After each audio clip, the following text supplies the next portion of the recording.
All right, everybody, so welcome back to another episode of Colton Posey Fishing. Today we're going to be going over my top 5 casting baits, or per se power baits, that you can use during the month of June to catch a lot of fish and big fish. So if that interests you, stick around, because this is definitely something you don't want to miss. As always, before we jump into anything, I just want to say if the video helps you at all or you like this kind of content, I drop these videos at the beginning of every month to help you get a little jump start on the month for when you go out on the water over the weekend or during the week, however you fish or whenever you can fish. Make sure to hit that thumbs up button. It helps me out a ton. It's a super easy way to support the channel, and if you're new here, make sure to subscribe. I got you covered every Monday, Thursday, and Friday with bass fishing tips, all different kinds of tricks, and just all kinds of content. So as always, guys, if you ever have any questions, drop a comment down below. I love answering you guys' questions. If I don't know it, I'll try to point you in the right direction. Also, you know, you may have some baits that you want to add to help the community catch more fish. Maybe it's one of your most confident baits that you would like to see other people enjoy. Drop that down below. Or if you just want to talk fishing, I love hearing from you guys. So jumping into it, one of the first ones that I want to talk about, these baits are kind of going to cover everything from the surface all the way to the bottom. But one thing that I want to say, if you didn't watch my May power baits video, my top 5 for May, check that video out too, because there's a lot in that video that kind of translates into this month also. So these right here, I don't have a Topwater featured because really last month I covered Topwater very heavy. So make sure to check out that video. I go into detail about everything from Topwater walking baits to buzz baits, all different kinds of stuff. One of the biggest Topwaters that I say I didn't cover that I should have, kind of slipped my mind, but that's going to be a frog, whether that's a popping frog, just your regular frog that you're going to pop on top of the water, or one that kind of swims, that kicks the legs at the back and makes kind of that bloop bloop bloop sound. So but we're not really going to have any Topwater featured on here, but I'm saying that to let you guys know you definitely always need to keep a Topwater tied on, really from now all the way to the end of fall, because you're going to see fish busting everywhere throughout this month. So with that out of the way, one of the first ones I want to talk about, we're going to start at the bottom, is going to be a jig. Okay, so a jig is going to be a great option. This is a football head jig. I prefer football head or round head jigs. A lot of people like casting jigs and stuff like that, but this is a G Money football head jig. I really like going with the crawl patterns this time of year. I want a lot of brown, some orange, stuff like that, simply because the browns, the greens, the oranges and stuff like that, it covers the bluegill also. So right now a lot of bluegill are on bed. We noticed that last week when we were going up in some creeks and around docks and stuff. But anything that kind of gives that bluegill or crawfish looking color is going to be a great option when you're trying to fish on bottom. Maybe you're on a point or something like that.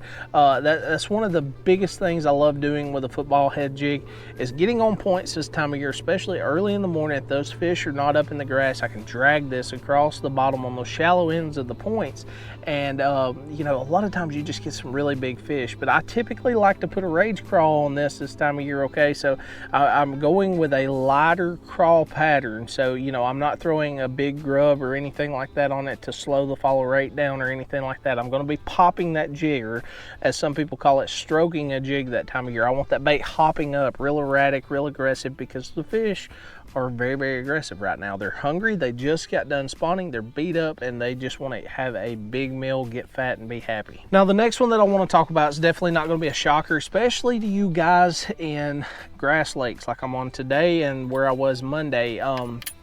That's going to be a spinner bait. Okay, so I like going with 2 different spinner baits. I like a willow or a double willow, and I also like the willow and Colorado style spinner baits. The willow and Colorado style spinner baits is typically going to be something that I use during the carp spawn, and if I'm on a particular fishery that has like gizzard shad or some bigger type shad on there.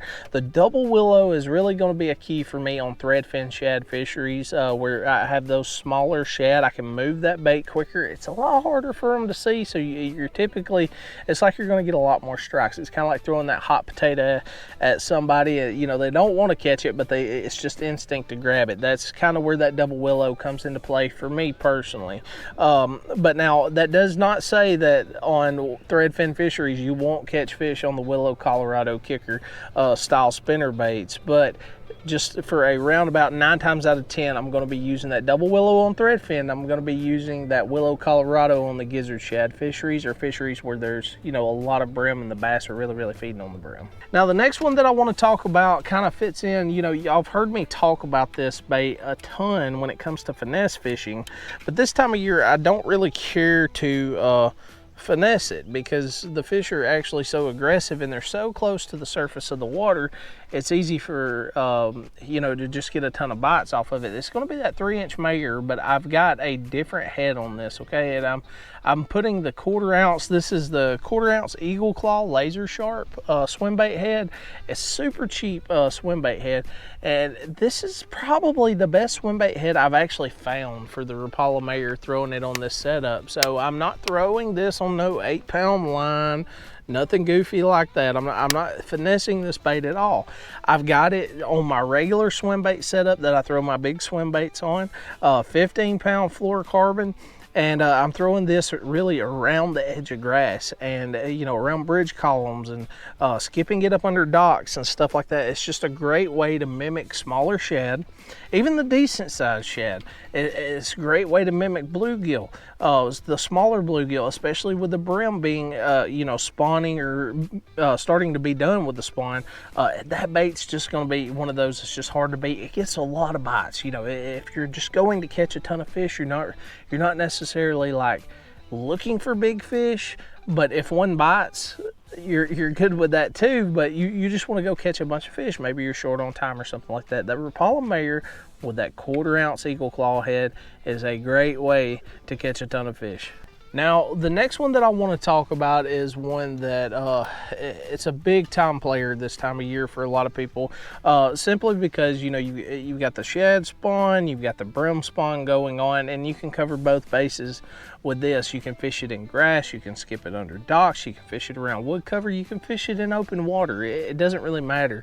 That's a swim jig, and this is the swim jig that's made by Strike King. This is the Hack Attack heavy cover swim jig. It's probably my favorite swim jig in the world, and I really like throwing this bait up in grass, up in deep heavy grass, and I like throwing it, skipping it up under docks and around wood cover and stuff. But here's the key feature, okay?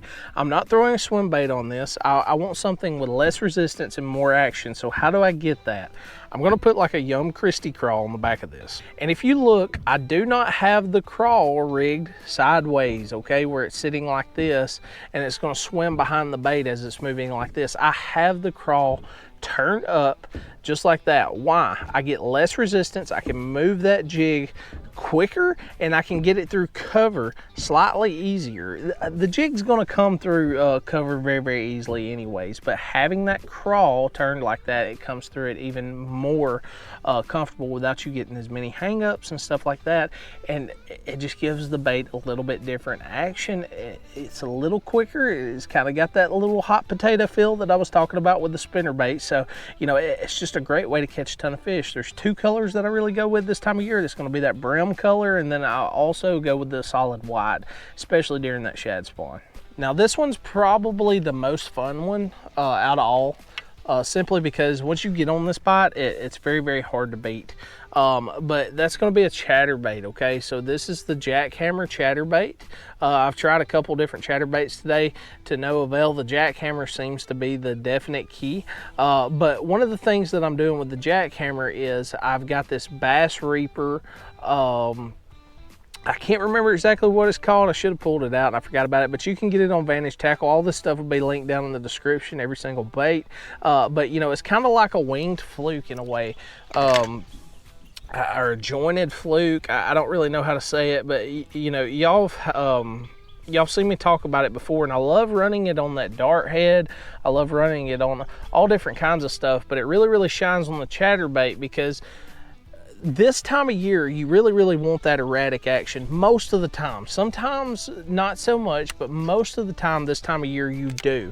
And one of the biggest things is when you're you know, choosing what trailer to put on your chatterbait, because that's going to be one of the biggest things. Like I said, today the jackhammer was notorious, but that doesn't mean tomorrow you can't come up here with an Evo or, you know, a Hags Baits Hurricane or something like that and just smoke them on it.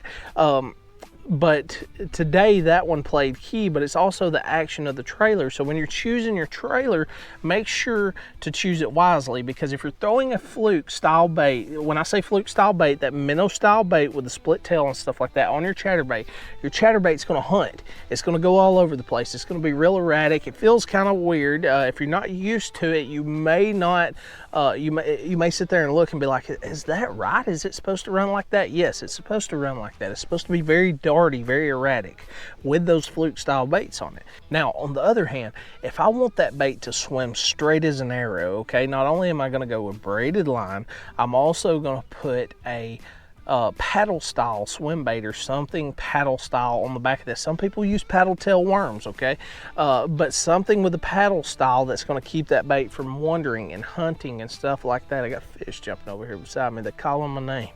But if I want that bait to swim straight, I want that paddle style bait on the back of this. Now, if I want kind of that in between where it's a little darty, it's kind of wandering around, I'm going to go to like fluorocarbon line, and then I'm also going to put like a crawfish style bait like you saw on the swim jig. I'm going to put that same bait, just like I rigged it up there, on the back of this chatterbait, and it's going to cause it to slightly hunt left to right and stuff like that. It's just not going to be as erratic. So either way, guys, with the chatterbait also, I'm running 30-pound braid, okay? I want that 30-pound braid simply because I'm fishing willow grass typically and lily pads that are just now coming up. So in that scenario, when I set the hook on fish with 30-pound braid, as long as I'm not up in deep heavy cover, it cuts through that stuff and it comes right out, okay?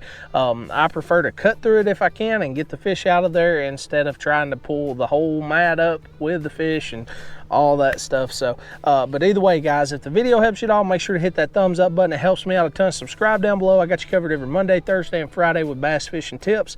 Also, if you ever have any questions, especially about any of these baits or anything you want to add, drop a comment down below, or if you just want to talk fishing, I love hearing from you guys. I'll see you next time.